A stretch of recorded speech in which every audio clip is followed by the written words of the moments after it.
Chapter 22. Salvia. A few key facts.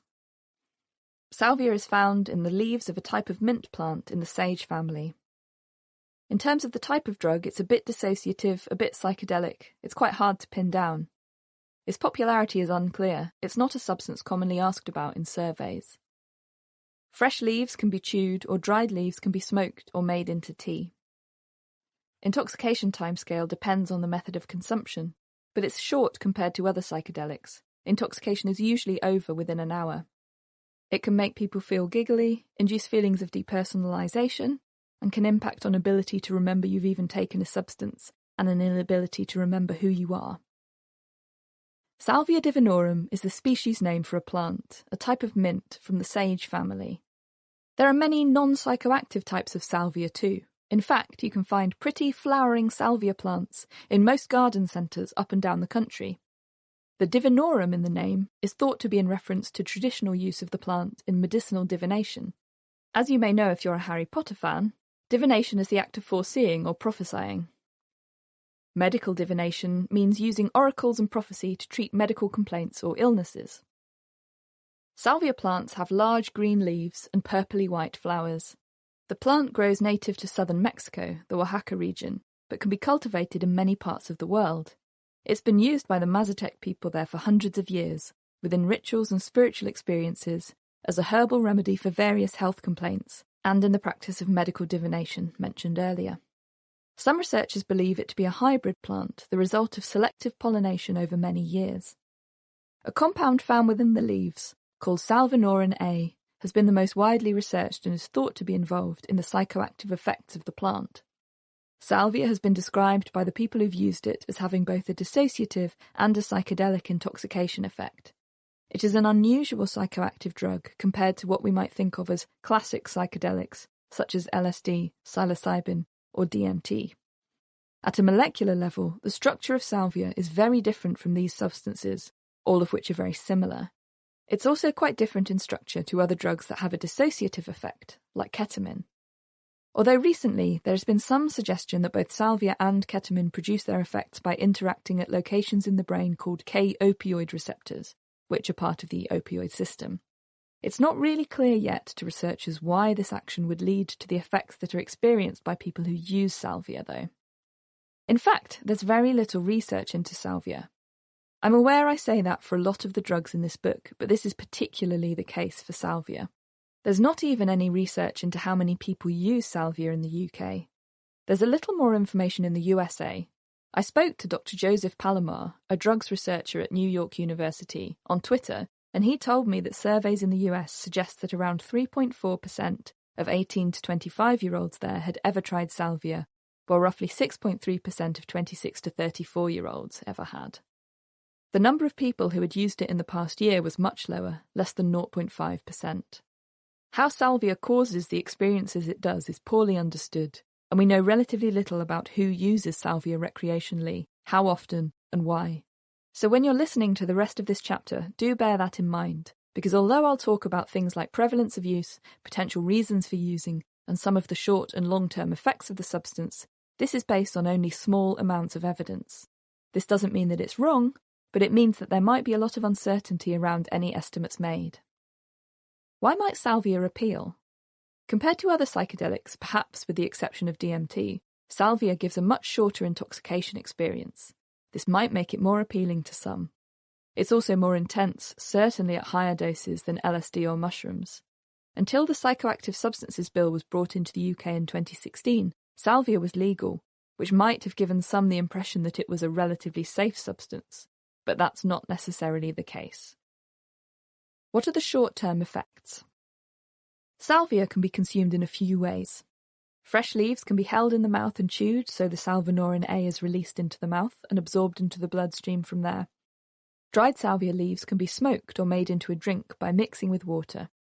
Dried leaves lose some of their potency, so these are often sold in a concentrated way, where the leaves have been sprayed or coated with extra salvinorin A.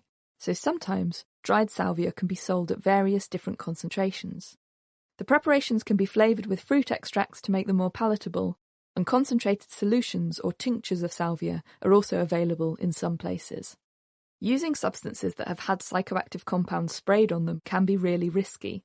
Given the illicit nature of these substances in the UK, there's obviously no quality control here. Salvia was actually not illegal in the UK before the Psychoactive Substances Bill was passed in 2016. Its legal status has varied across the world, being controlled in the USA, Japan, Australia, Italy, Spain, Canada, and a number of other countries, but legal in other places such as France, Austria, and Thailand. Of course, even where it is legal, it's not regulated, and therefore the risks will still apply. What a person purchases may bear little or no relation to what they wanted. Not only that, but often the method of spraying can lead to some dried leaves being extremely strong, while others will have no added salvinorin A at all. There's a real lack of consistency possible. This can lead to accidentally consuming far more than intended, which can have pretty unpleasant consequences, as we'll get onto. As with all substances, the method of consumption will impact on the time to onset and the length of intoxication. If smoking salvia, the onset of intoxication will occur within seconds.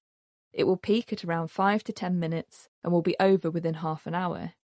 Chewing leaves is slowed, with intoxication onset at around 15 minutes, a peak of intoxication at around half an hour, and intoxication ending at around an hour. Much like other psychedelics, salvia's effects are somewhat dose-dependent. At low levels, people report feeling odd. Some will get giggly, some will feel strange. This isn't a million miles away from low doses of psychedelics like mushrooms or dissociative substances like ketamine. At higher doses, experiences become more psychedelic, and there are more reports of depersonalization or derealization experiences. Depersonalization is the feeling of losing the sense of who you are. Derealization is losing the sense of what is real around you or losing trust in being able to tell. Some hallucinatory experiences are similar to those from other psychedelics, but some are quite different or more extreme.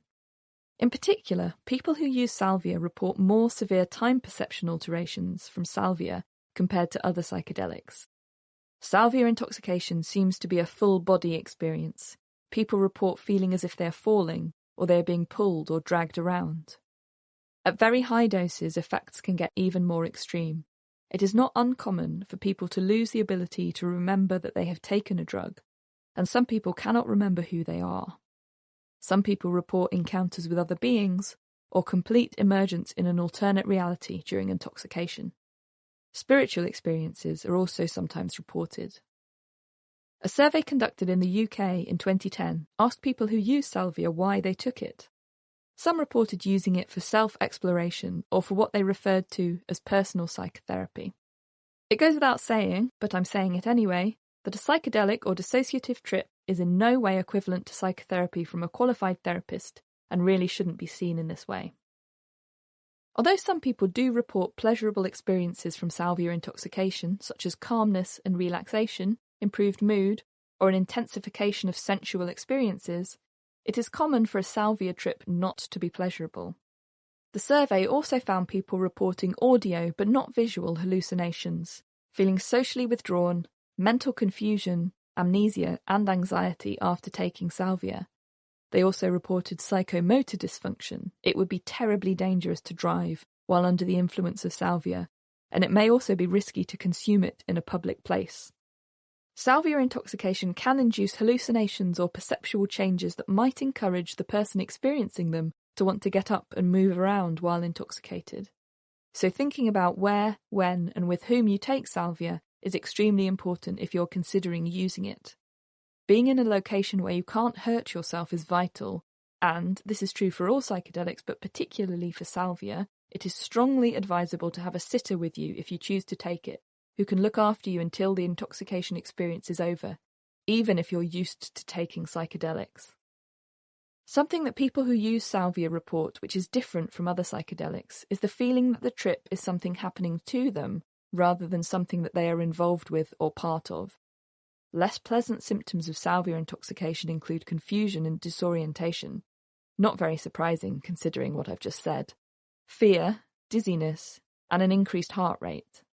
Some people have said they felt like they were dying or like they were going permanently mad while intoxicated on salvia. However, for all these unpleasant intoxication effects, there is little evidence to suggest that salvia is toxic to the human body or physically harmful. if a person overdoses on salvia, they will have a more extreme or intense trip. At the moment, there has not been any research that has investigated the long-term impact of overdosing on salvia, but there have not been reports of people experiencing physical harm from doing so, other than those who injure themselves while intoxicated. What are the longer-term effects? The longer-term effects of salvia are mainly based on anecdote. Lung irritation is one such effect, which is perhaps not surprising given some people will be smoking salvia and therefore inhaling carcinogens from burning plant matter, even though salvia is not mixed with tobacco. There is, as far as I can see, only one documented case of a person developing psychosis after using salvia, which means it's impossible to draw too many conclusions from that. More common, although still only anecdotal, are reports of persisting unpleasant effects in the days or possibly weeks following use of salvia. These can include feelings of derealization persisting for a couple of days, or possibly flashbacks, but as yet there's no good quality scientific evidence as to the rates at which these are occurring, or the severity. Salvia can also make individuals feel foggy or experience headaches in the hours or days following intoxication. Like other psychedelics, salvia does not seem to be habit-forming. Perhaps surprisingly, although people often have trips they would not class as pleasant, few individuals have reported regretting using salvia when asked. Salvia is not a drug that people who use it tend to take very frequently, possibly because it is an unusual intoxication experience and not uniformly pleasant. However, it is a substance that people seem keen to document. There is a trend for posting videos of salvia intoxication to YouTube. Probably the most infamous of these features none other than Miley Cyrus. Whether she's actually taking salvia or not is up for debate, but the media who shared the video reported that she was. Myths and misconceptions. Salvia is like cannabis. Because salvia is often purchased as either fresh or dried leaves and is commonly smoked, some can erroneously believe that the effects will therefore be similar to cannabis, or perhaps similar to synthetic cannabinoids. As I've clearly described earlier, this is very much not the case. Salvia has also been sold under the name herbal ecstasy, or sometimes horse killer, but the intoxication experience is not very similar to MDMA, so this is not a particularly accurate description either. It's a myth. Does salvia have any medical uses? At the moment, there's no good quality evidence that salvia has any medical benefits. Among the population in the region of Mexico where salvia grows naturally, it has for many years been used as a herbal remedy to treat conditions such as migraine, rheumatoid arthritis, and diarrhea. More recently, researchers in the USA have begun to investigate the potential for salvia as a treatment for other addictions, due to its suspected action on K-opioid receptors. As yet, this is very early days, and there has been nothing conclusive found, but it's interesting. However, would people really be keen to take a substance that has such an intense psychedelic experience? It's hard to say. Ketamine is perhaps the most comparable substance to salvia in terms of this experience, and it is also being researched for similar purposes, so perhaps salvia would also be viable.